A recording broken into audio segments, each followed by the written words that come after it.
Welcome to Screencast number 10 for History 115G at the University of Rhode Island.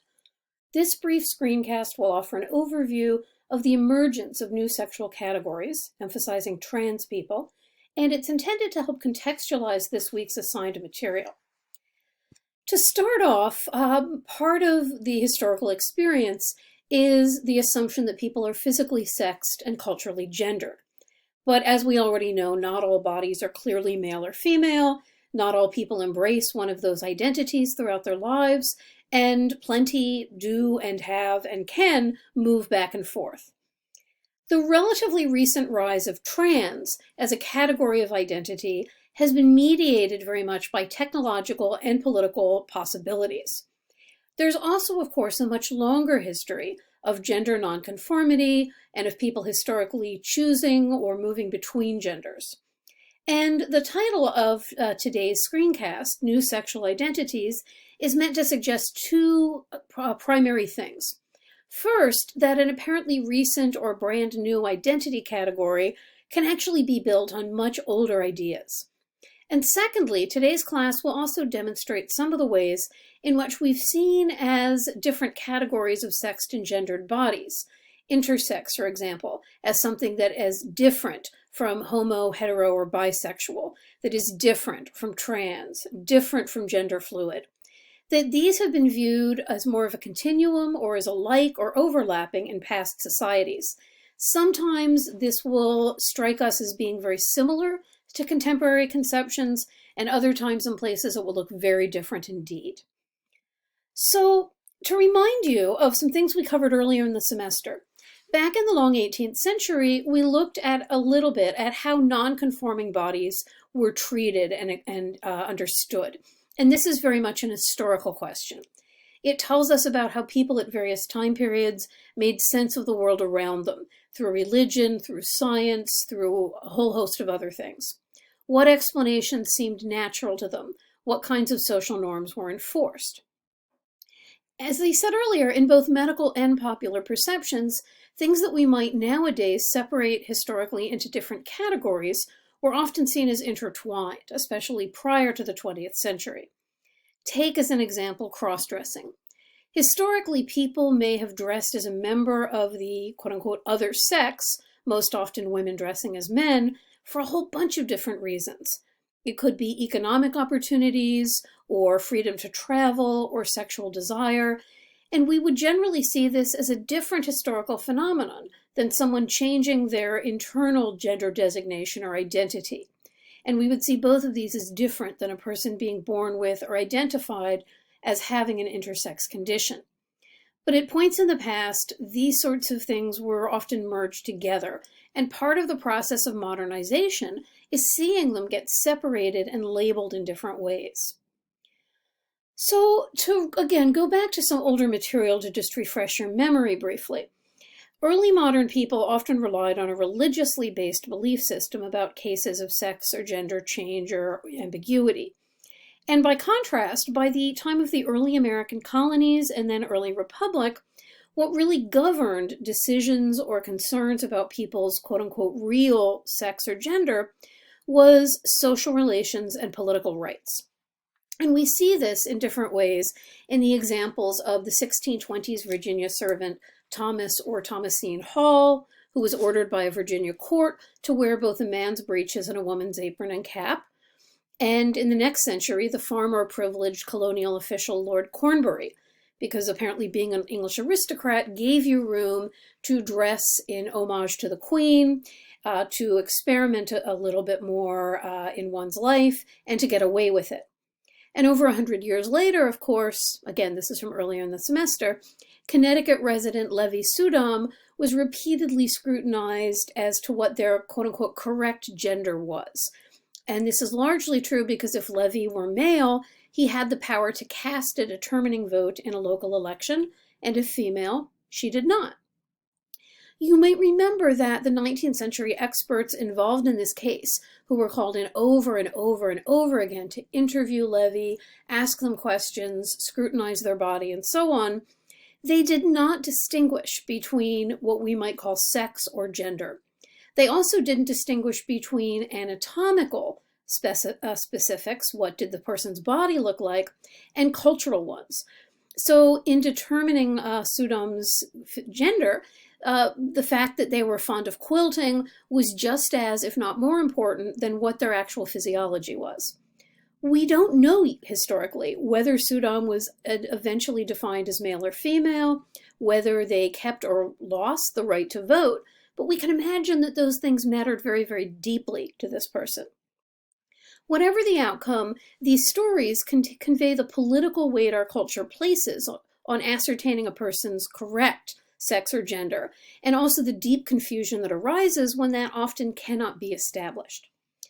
So modern European and American culture have kind of inherited this notion and are still organized very much around the idea that there are two sexes, despite generations of biologists waving and going, nope, actually, a lot more complicated than that. And still today, of course, whether one falls into the category of man or woman matters in very concrete ways. For Sudam, it meant the right to vote. In the last century in the United States, it could dictate who you could have sex with legally, who you could marry, whether you were entitled to retain ownership over your children, what clothing you could wear, which lines you stood in, which bathroom you could use, where you're incarcerated, whether you're subject to the draft, and a host of other things. And these are still really deeply important issues. So to get a little more recent, by the turn of the century, and again, this we've covered before, I'm just reminding you, the categorization of humans as hetero or homosexual, aided by the rise of modern sexology, increasingly viewed same-sex attractions as following or conforming to an individual's gender identity. You'll recall how this was still kind of in flux during the 1919 Newport scandal, but it really solidified in the decades afterwards. And in this widely shared model, gay men were of necessity viewed as effeminate and lesbians viewed as manly, assumptions that would have been pretty familiar to someone like Levi Sudam a century before. But medical technology starts to complicate this. As in the 20th century, it increasingly allowed for hormonal and surgical gender transitions, more and more people emerged, often not deliberately, often they were outed or quote-unquote discovered as having changed their sex in some way. News coverage like this example from South Dakota of the quote-unquote discovery of someone's quote-unquote real sex or gender was generally treated as something that was sensationalistic, allowed you to speculate about their sex lives, was shocking, but the very presence of stories like this, which appeared over and over and over throughout the 20s, 30s, 40s, helped to spread public knowledge of the increasing possibilities of sex change, especially as medical technology developed to allow for certain kinds of it. The best known of such cases, as you're aware, was that of the glamorous Christine Jorgensen after World War II. And as these magazines and headlines suggest, their case was very heavily covered by the media. In the article by Joanne Meyerowitz that you were assigned for this week, I want you to be clear on what her main observations are about this case and its importance. Some of the tensions I'd point you to that Meyerowitz has a lot to say about are, first, that at mid-century Americans placed their faith in science increasingly more and more often, and they believed overwhelmingly in medicine. But this also made for greater confusion when someone's quote-unquote true gender was not immediately evident. A second theme in Meyerowitz's analysis is real intense suspicion of the motives of anyone who would seek this kind of adjustment to their bodies and their lives. And this especially was focused on men who wished to become or who became women, based, I think, on the idea that this was trading down. I'd also add it's very significant that this case unfolded before the public directly after World War II. And this, of course, is the era when we see the emergence of the homophile movement. And this would give at least some Americans a new model and new language they could use to claim changed gender as well as changed sexual identities they could borrow from this new political discourse. Another related, larger context for this post-war discussion of sexuality was a series of court cases, and D'Amelio and Friedman go into much, much more detail than this. There's a series of cases throughout the 30s, 40s, 50s, into the 60s and 70s that allow for the dissemination of ideas and the publication of works of art and literature that would previously have been deemed obscene. In other words, comstockery is still floating around in this era, but its grasp is getting weakened.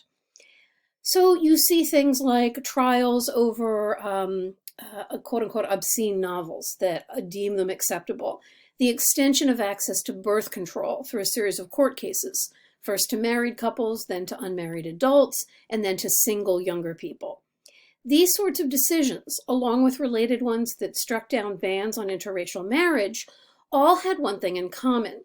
They increasingly emphasized freedom of expression and ability to read and take in what you were interested in, and also an expanding notion of personal life as something that was important and that was legally protected.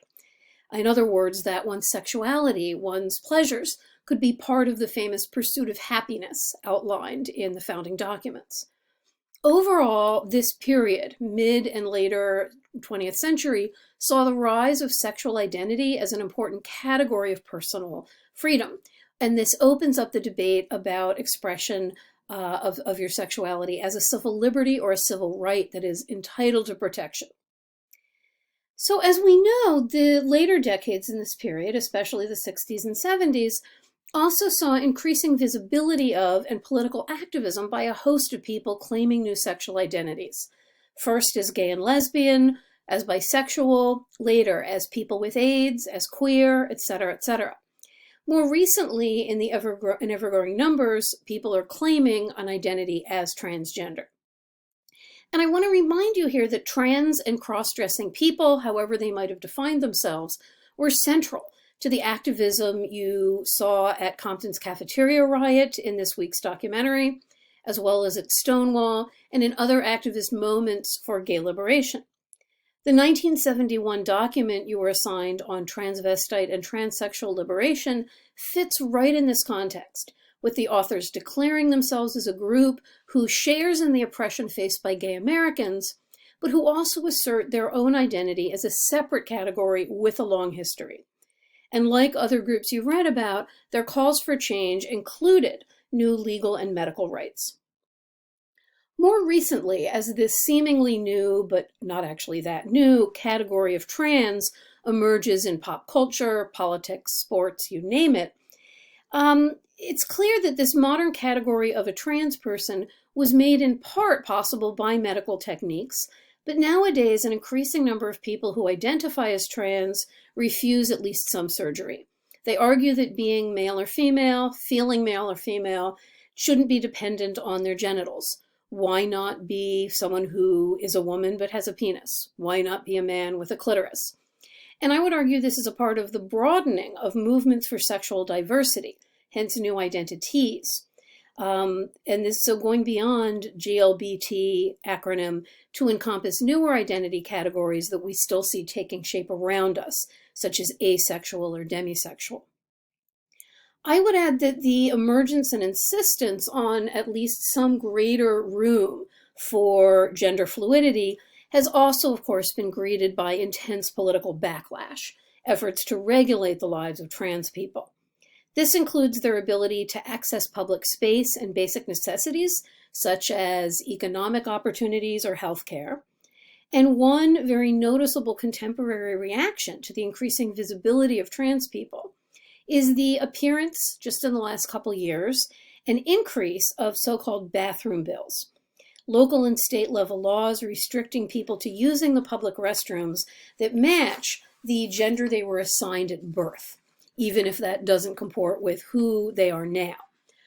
Debates over transgender people in military service are another example of this kind of backlash. So too is violence against trans people, especially trans women of color, which continues to rise. And some proposed legislation, much of it unsuccessful, but it keeps getting proposed, some legislation has gone beyond simply regulating the use of public spaces now and preemptively prevents any anti-discrimination laws in the future from applying.